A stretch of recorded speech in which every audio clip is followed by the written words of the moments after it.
का जयकारा बोलिए, बोलिए गंगा मैया की जय, यमुना मैया की जय, सरस्वती मैया की जय, प्रयागराज की जय हो, अक्षयवट की जय हो, अपने अपने माता पिता की जय, अपने अपने गुरु महाराज की जय।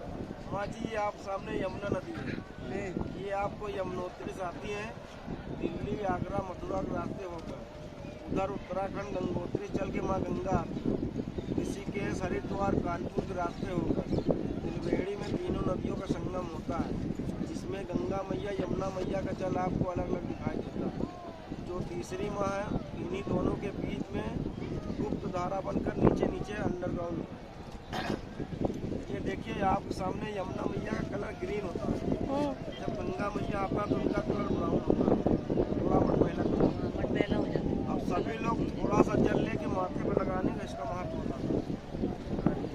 और जिसका हाथ नहीं जाए, यमराज शनि की बहन, इसका जल का छींटा मार्जन करने से शनि का दोष नहीं चढ़ता, उनका प्रकोप नहीं होता। वो देखिए आपके सामने दीवार के ऊपर वो बड़ा वाला पेड़ देख रहे हैं ठीक सामने, इसको सभी लोग नमस्कार कर लीजिए, प्रणाम। इसी का नाम अक्षयवट वृक्ष। कुंभ में गए थे हम। अक्षय वट वृक्ष। जब प्रभु श्री रामचंद्र जी वनवास के दौरान यहाँ पर प्रयाग में आए, ये सामने जो है, हाँ जी भाई प्रणाम करा। इसी वट वृक्ष के नीचे 3 दिन 3 रात रुककर विश्राम किया था। प्रभु राम और सीता जब वनवास जा रहे माता थे। सीता ने इस वट वृक्ष को अमरता का वरदान दिया है। अच्छा, इसका चारों युग में कभी अंत नहीं होगा, क्षय नहीं होगा, इसलिए इसका नाम अक्षय वट है। अक्षय वृक्ष। जो किला आप लोग देख रहे हैं, ये अकबर कोटा के नाम से जाना जाता है। किस नाम से? अकबर का किला के नाम से जाना जाता पहले यहाँ पे सेनाएं है। रहती इसकी शुरुआत सम्राट अशोक ने की थी, नींव रखा था, और बाद में राजा अकबर बादशाह ने इसको कंप्लीट कराया, क्योंकि अकबर बादशाह एक मुसलमान शासक था ना, तो उसने अपने दीन धर्म के अनुसार इस शहर का नाम इलाहाबाद रखा। इलाहाबाद मतलब होता है अल्लाह का शहर। लेकिन जब से योगी जी यूपी के सीएम बने, उन्होंने इसका नाम फिर से वापस प्रयागराज किया। और वैसे भी पहले से इसका प्राचीन नाम प्रयाग ही था। अब इसको प्रयाग क्यों कहा जाता है, इसको बता रहे हैं।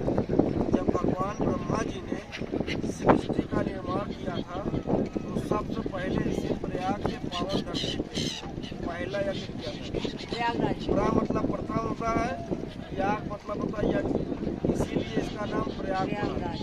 आप जहाँ पर आए मैया, ये अपने हिंदुओं का सबसे बड़ा धर्म स्थल तीर्थ स्थल है। यह प्रयाग सारे तीर्थों का राजा है। यह प्रयाग भगवान श्री हरि विष्णु नारायण का मुख कहलाता है, काशी नाभि कहलाता है, गया चरण कहलाता है, बद्रीनाथ ब्रह्म कपाल कहलाता है, हरिद्वार भगवान विष्णु का भुजा कहलाता है। पुराणों की मान्यता के अनुसार जिनके परिवार में कोई सदस्य, जिनके माता पिता या भाई बहन परिवार में जिन भी लोगों का स्वर्गवास हो जाता है, तो इन्हीं 5 स्थानों पर लोग जाके श्राद्ध पिंड भी करता है। जो गरीब लोग 5 जगह नहीं कर पाता, तो कम से कम वो 3 स्थान पर करते हैं। पहला प्रयाग, दूसरा काशी और तीसरा गया। पहला प्रयाग में मैया इसलिए किया जाता है, जैसे कोई चीज़ भोजन करता तो मुख से करता है ना, तो ये प्रयाग भगवान विष्णु का मुख होने के कारण इसीलिए सबसे पहला पिंडदान प्रयाग में करने को पड़ता है। मुख में खाने के बाद आती है बारी पेट, इसीलिए दूसरा पिंडदान काशी में होता है। सबसे आखिरी में लास्ट में गया। जो मृत आत्मा भगवान की चरणों में जाता है, उसको मोक्ष की प्राप्ति हो जाती है, इसीलिए सबसे आखिरी पिंडदान लोग गया में जाकर करते हैं। त्रिवेणी में तीसरी माँ जो है सरस्वती मैया क्यों नहीं दिखाई देती, उसके पीछे 2 कथा है। पहली कथा ये है, एक बार महर्षि वेद व्यास जिन्होंने महाभारत लिखी, तो महर्षि वेद व्यास जी भगवान श्री गणेश जी के द्वारा 4 वेद लिखवा रहे थे। उस समय माँ सरस्वती मैया जी का धारा प्रवाह काफ़ी अधिक था, तो भगवान गणेश माँ सरस्वती मैया से विनती करते हैं कि हे माँ, कृपया करके आप अपनी धारा प्रवाह को कुछ कम कर लीजिए, मुझे कठिनाई हो रही है। उन्होंने एक बार कहा, 2 बार कहा, लेकिन वो उनकी बातों को नहीं सुनी, अनसुना कर दिया। उत्तराखंड में माँ जी बद्रीनाथ के पास एक स्थान पड़ता है माना गांव। माना गांव में आज भी सरस्वती मैया दिखाई देती है। लास्ट वहीं से कुछ दूरी आगे चलकर वहाँ से भगवान गणेश ने उनको श्राप दे दिया था, तो सरस्वती मैया वहाँ से पाताल में चली जाती है, वहाँ से वो अंडरग्राउंड हो जाती है। किस लिए दिया था श्राप?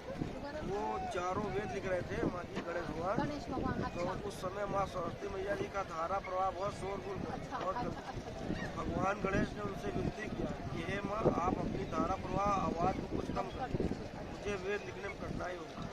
उन्होंने एक बार कहा, 2 बार कहा, लेकिन वो उनकी बातों को नहीं सुनी, अनसुना कर। इसीलिए भगवान गणेश ने उनको श्राप दिया। वहाँ से वो सरस्वती मैया पाताल में चली जाती, वहाँ से वो अंडरग्राउंड। तो ठीक उसी तरह यहाँ त्रिवेणी और में, दिखती कहाँ है गुप्त होने के बाद? ठीक उसी तरह यहाँ त्रिवेणी में गंगा माँ यमुना माँ के बीच में सरस्वती मैया गुप्त धारा बन के नीचे नीचे बहती। उनका एक कुंड है किले के अंदर, वहाँ से वो अंडरग्राउंड वही दिखती है। मजी माना गाँव में ही क्यों दिखाई, माना गाँव वहाँ से वो अंडरग्राउंड। दूसरी कथा ये है, इलाहाबाद प्रयागराज हम लोग स्नान करके आ गए हैं त्रिवेणी, और अब हम लोग जा रहे हैं स्नान करके वापस। यहाँ पे लगा हुआ है माघ मेला, जैसे कि आप पीछे देख पा रहे हैं। बहुत ही आनंद, एक सुखद अनुभूति। और ये हम सब ने किया स्नान और हम जा रहे हैं वापस। ये हमारी बोट, बहुत बढ़िया।